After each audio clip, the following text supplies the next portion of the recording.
Ezra 1. I read from the Institute for Scripture Research, the ISR, because it takes a direct translation from Hebrew to English, Greek to English, sorry about that, and Aramaic to English. Yah is the Elohim of the heavens and the earth, the first and the last and the only, and he's an extremely jealous El. He's so jealous that he doesn't even want the names of idols or mighty ones to come to our lips. And Yah is short for YahWeh, YahWeh, Yod-Heh, Vav-Heh. There's no difference. It's like saying Dan, Daniel, Daniel with an E. What is the difference and does matters when people say that Sam, Phil, Bob, and Aaron are the same name, because they're not, and no one in their right mind would believe that.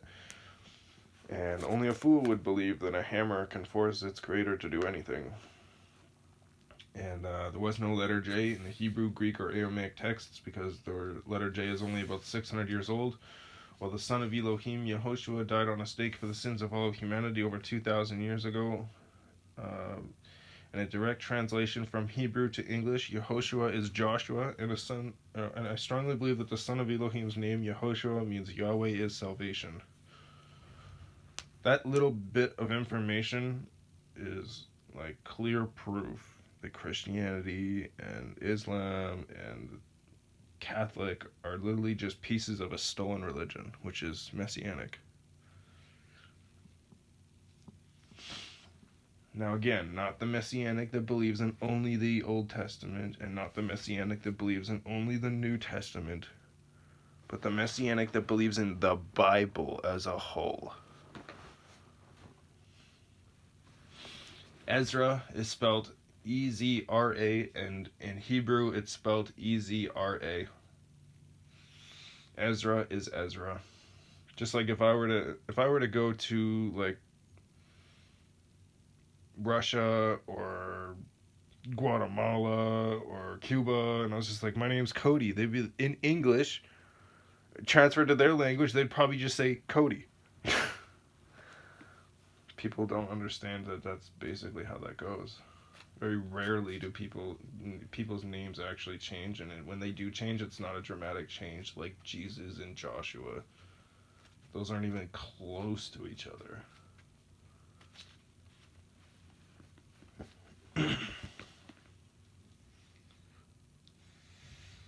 Especially when people are like, Yehoshua means Jesus.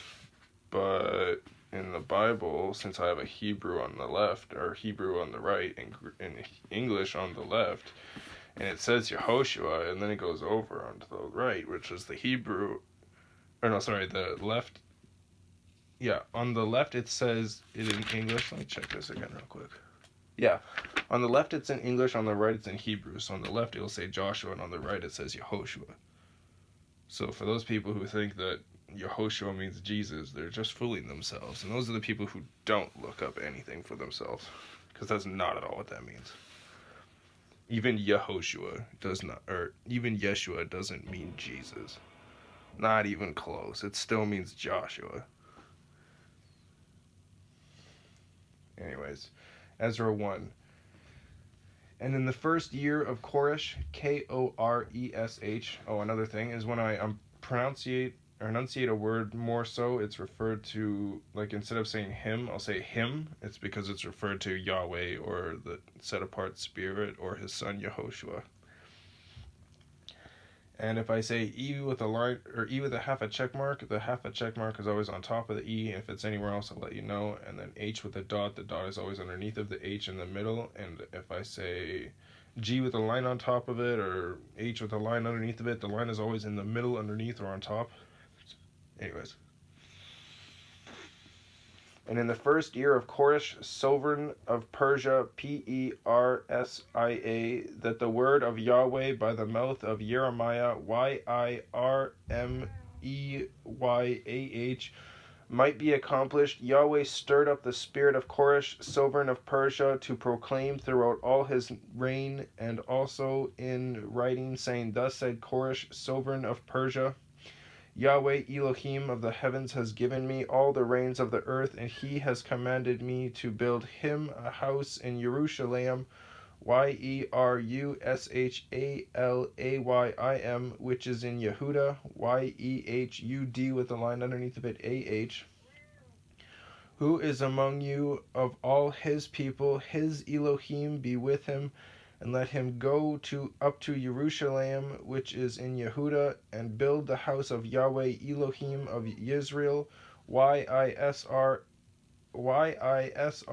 apostrophe E with a half a check mark L. He is Elohim, which is in Jerusalem, and whoever is left from all the places where he sojourns, let the men of his place help him with silver and gold, with goods and livestock, besides the voluntary offerings for the house of Elohim, which is in Jerusalem, and the heads of the fathers' houses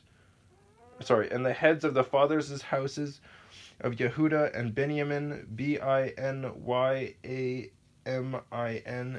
and the priests and the Levites, LE with a half a check mark, WITES, with all those whose spirits Elohim had stirred, rose up to go up and build the house of YahWeh, which is in Jerusalem.